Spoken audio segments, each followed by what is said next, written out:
Тодор Киров с визиорка, Мартин Димитров с девиз и Мирослав Илиев с лазурен. Отборът на Свети Георги, Красина Кръстева с Натен, Кристиян Вълев с Чингфанг Бертенброк, Мина Дончева с Драк, Любомир Иванов с Зоро и отборът на Божур, Светлин Кръстанов с Карина, Майя Захариева с Ник и Калоян Добрев с Ливен. Да се бъдат също и техните треньори.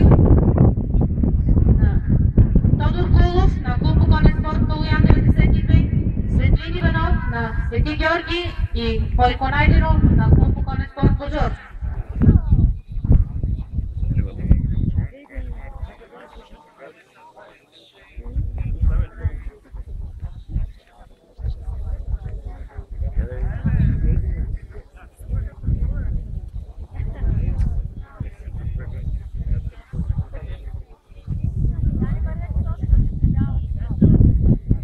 Награждаването ще бъде извършено от господин Михаил Костов, председател на клуб Околен спорт Калоян 92.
На второ място и носител на сребърен медал е езови клуб Свети Георги.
Честито на призерите, химн на Република България.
Честито на призьорите, почетна обиколка.